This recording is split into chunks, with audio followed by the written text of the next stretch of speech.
Hi guys, it's Mark Zicree, Mr. Sci-Fi, also known as Mark Zicree of Space Command, and we're going to be talking about the latest episode of Star Trek Discovery, Perpetual Infinity. But first I wanted to give you an update about the Nichelle Nichols scene for Space Command. Now in the previous video, I talked about how I met Nichelle Nichols when I was 10, and she was so wonderful. And we're scheduling for April 12th. We're going to be shooting a scene for Nichelle in the second 2-hour Space Command story, Forgiveness. It's a wonderful scene, and we're flying Ethan McDowell in from Atlanta. I mentioned that it was going to cost $15,000 to shoot that scene, so we've got a GoFundMe campaign up. A lot of our supporters and our fans have been responding, and I'm very grateful. But anything you can do to help is much appreciated, because we're continuing to plan and to shoot more of Space Command. And as I mentioned, it would cost $15,000 to shoot that scene. That's 2 Space Command shares. If you're interested in buying Space Command shares, just call me at 323-363-1259 or email me at markzicree@gmail.com. I can tell you all about it, send you the paperwork, all of that stuff. We're planning beyond the scene with Nichelle to shoot the rest of that episode, the 2-hour episode, Forgiveness, July 1st. So we're going to be building an alien hibernation ship and creatures and all sorts of stuff. And that's going to take some funds. So we're going to be launching a crowdfunding campaign soon, and also continuing to move ahead while we're pitching the show to the buyers. And so lots to talk about very soon. Many announcements to come. We have our spacesuit contest still going. We have a Name the Creature contest, which I'll be talking about soon. And with Nichelle, we showed the hour pilot of Space Command at WonderCon on the weekend, and Gigi Edgley was there. She's going to be in Space Command shortly. Gigi Edgley of Farscape, and Nichelle was there, and we had a wonderful time talking with her. I mentioned that she had written me a letter when I was 10 that I still treasure, and she gave me a kiss, and it was very sweet, and she was just so wonderful. And our other cast member, Angelique Scott, who will be playing Nathaniel Freeman's daughter, Chilton's daughter, in Great Solar War. She was there as well, and it was just a wonderful memory for her to meet Nichelle and get a photo with Nichelle. And so if you want to help us, please do.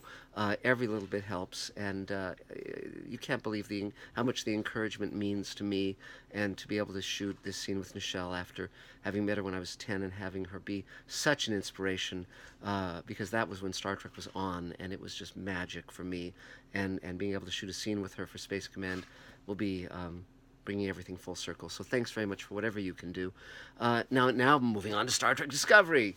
So Perpetual Infinity, which I find a little bit odd as a title, because sort of infinity is infinite, and so perpetual means always, and infinity means sort of always or forever or infinite. It's a little wacky, but so here's the challenge I'm having with Discovery. Yes, it is better this season, and I like the actor playing Spock, Gregory Peck's grandson, and Doug Jones is always wonderful, but and Pike has been interesting and grown with the role and all of that, and Section 31 is, I mean, the stories are cohering a little bit better, but the problem is that the feeling I get is that they decide the set pieces they want to have, and then they kind of try to cover up the holes as best they can.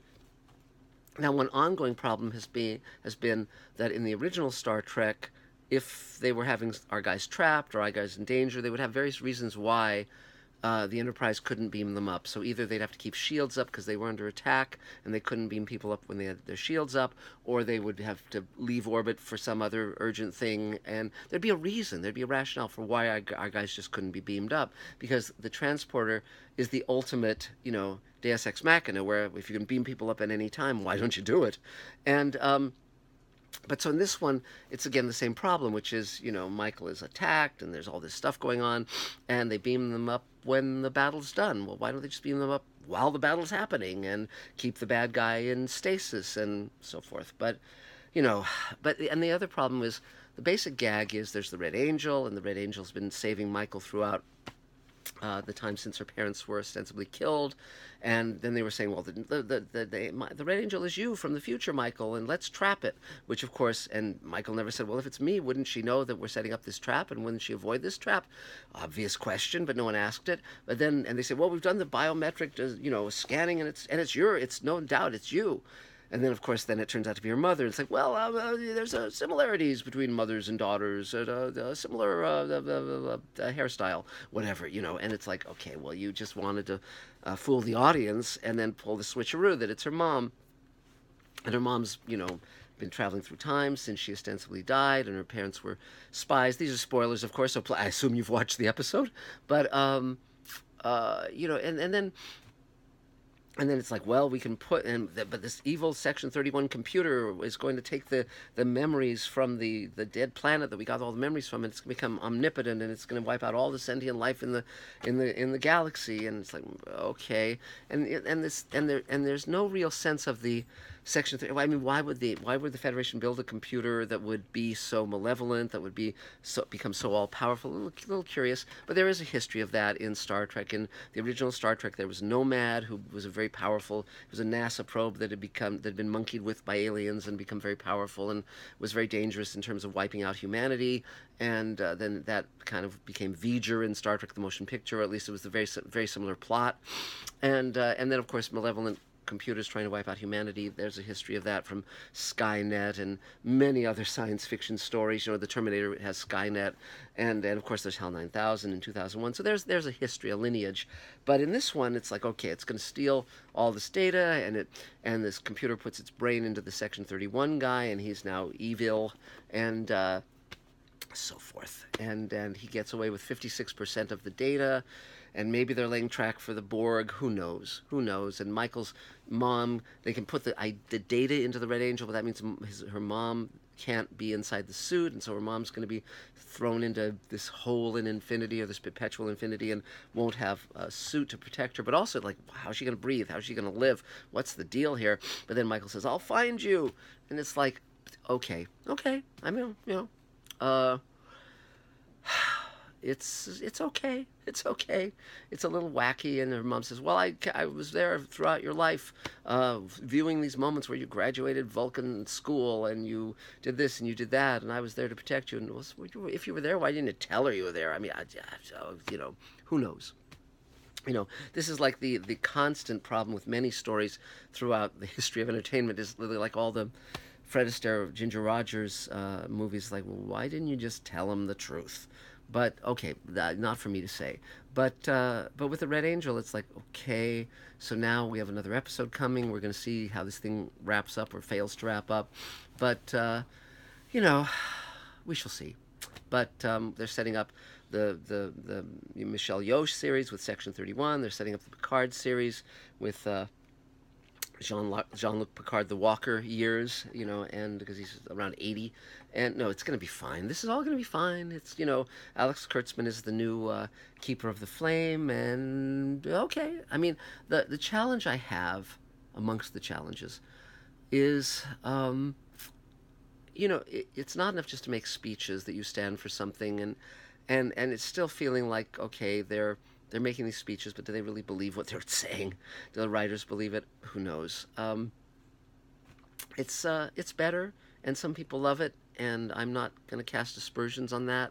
I think, again, this is all, shows speak to us or fail to speak to us. Season 2 is better than Season 1. Maybe Season 3 will be better than Season 2. There's a great camaraderie among the cast when you see them hanging out together and speaking. That's very nice.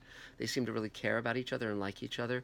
Let's see where it all goes. But for me, it's okay, we'll see where it's headed. But that's about it for now. I'm really looking forward to shooting the scene with Nichelle Nichols. We'll see how that goes, and I'm very eager to shoot the rest of the second 2-hour story, Forgiveness. We're working on visual effects on the first 2-hour story on our pilot. Moving forward, it's going to be, it's just coming out wonderfully well. I'm going to be writing the entire 12-hour season. Our plan is to shoot all of it. The novel's written, the graphic novel's being drawn now, the comic book, and we're going to make a lot of stuff available to all of you guys. And there's merchandise. You can buy stuff at the Space Command store. Subscribe to Mr. Sci-Fi if you haven't before. And we're going to be doing our commentary on The Expanse very soon. I'm catching up with the 3rd season, and we'll talk about The Orville in the near future. And I saw Us, which I talked about recently, which I liked, and I'm going to see it again, I think. And it all continues. It's all continuing. I mean, the lovely thing is there's so much material now. There's so many good shows, Westworld and Man of the High Castle. There's many things to watch and find value in and find entertainment in.